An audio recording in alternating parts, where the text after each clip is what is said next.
Alright guys, what is going on? Welcome back to the channel and welcome back to the vlog. If this is your first time stopping by, be sure and hit that subscribe button or check out some of the other videos that I've been putting up recently. I am coming to you guys now live from the A6000, so I am super excited to make this video for you guys. As you all know, I've been shooting off of a smaller action cam and it does a pretty good job, but I'm just really grateful to finally get into an actual decent camera to use. And so what we're going to be doing today here, we're going to be taking care of some paint problems that's on the Camaro. It's not really all that bad, but I did want to show you guys. I don't know if you can even see it that well. It's really hard to tell. So I can get the lighting on it just the right way. I don't know if this camera can even pick it up. As you can see there, a few of the swirls in the paint. You can really see it where the light's at. Right in this area here is where some of the problems are. If you can have it here real close to the door, you can definitely see the swirl marks in it. And that's just from, the car being drove a lot and, basically just being used for what it's kind of intended for. The car has been mostly autocross as far as track goes. I have not actually had this car out on a drag strip because, as you guys know, 5th gens aren't really the best drag cars. I mean, you can make them into that, but the 1LE in particular here is not entirely a drag car. So that wasn't really the idea behind this car, nor the goal of this car. But I did want to let you guys know I still have it because you haven't seen it in a while. I'm sure you guys are probably wondering, where in the world's a Camaro at? So anyways, this is the old Camaro. If you guys aren't familiar with this car, it is a cam header tune car, and it made 495 wheel horsepower. So she's no slouch for sure. It runs pretty good. Now it is sitting on a set of 1.25 inch drop springs. And those are the PDAF drop springs. I don't know if they're even available anymore. I got them as they were going, kind of getting hard to find. But like I said, the car does have Hooker Blackheart as far as the exhaust on it. This is really hard to find this style exhaust. They're 4-inch tips and they're quad tips. So they have a nice touch to it. And they give this car a very unique sound.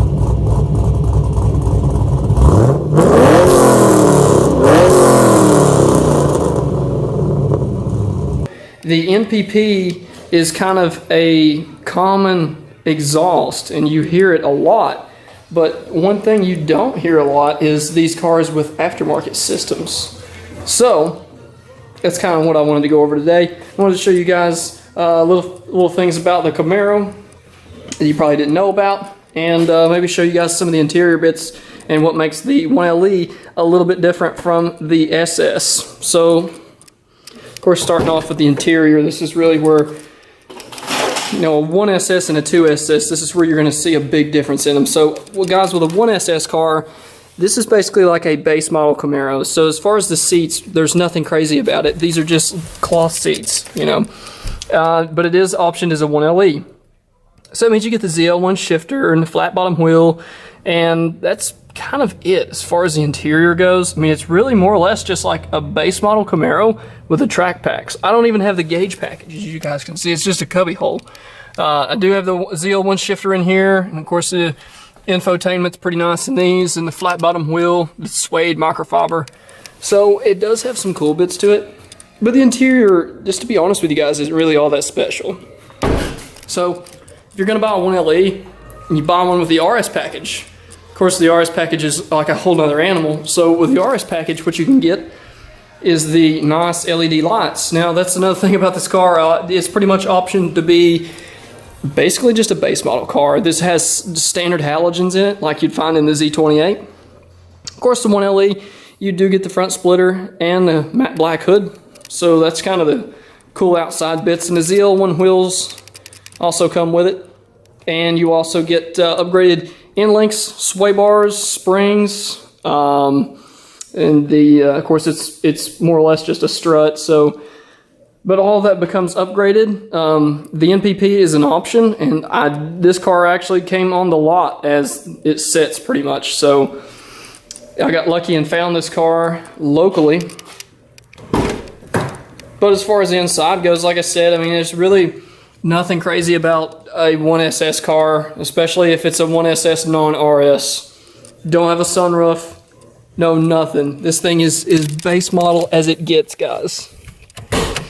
So I just wanted to go over this because you guys don't really know the backstory on the Camaro, and there's not really a lot of information out there about it. You know, you guys have seen it in some videos, but I never really went in depth and talked about everything on this car.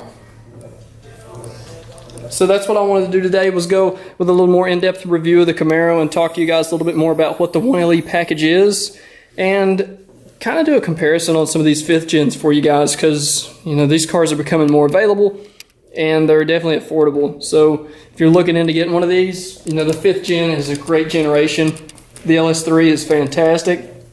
It does well to cam changes. Now I am running stainless works, long tube headers. Kind of hard to see due to the lighting, and honestly, just the placement of them, you can see them down there. Option not to have them coated or anything, just because I don't know if I'm going to change this up and go with a twin turbo setup, or if I'm going to stick with this, but you can kind of see them down in there. They're hidden, but did go with a cold air inductions intake. These things are fantastic, by the way. I kind of mixed it up and threw some heat wrap on there. Try to keep the thing as cool as possible. Obviously, you don't have to do that. I was just kind of being different with it. Now, strut tower bar, that is something you're going to get with a 1LE. Pretty cool, comes standard on them. So, you know, you do get some nice little bits like that. Now, as far as engine drivetrain goes, okay, if you get a 1LE, you will be getting the TR6060, which obviously everyone gets the TR6060, but you get a close range TR6060. So that means that the gear ratios in this thing are much tighter. It actually shares the same clutch and transmission as the Z28. And as far as the suspension setup on this thing, it's its own unique 1LE suspension. So the shocks and struts and all that good stuff is specific to the 1LE. It's not something that you can just go and purchase. So it's something that's factory engineered. Now the other thing that's cool about this car, if you do get a 1LE, I'm pretty positive all of these cars come with a 391 rear gear. This car does have 391s in it. So, of course, the dyno is on this thing. It did fairly well. 495 wheel horsepower is no slouch for you know, a 5th gen Camaro, especially with just basically headers, cam, tune. And I've got an axle back on there now, but that really didn't make a difference because the NPP exhaust wasn't really, you know, that restrictive anyway. Pulled the fuse out for those, so the flaps pretty much stayed open at all times. So it didn't really, you know, make a huge difference when I switched to the Hooker Blackheart, but it just unlocked it. It was so much louder. But I did want to talk to you guys a little bit about the Camaro and where it's been.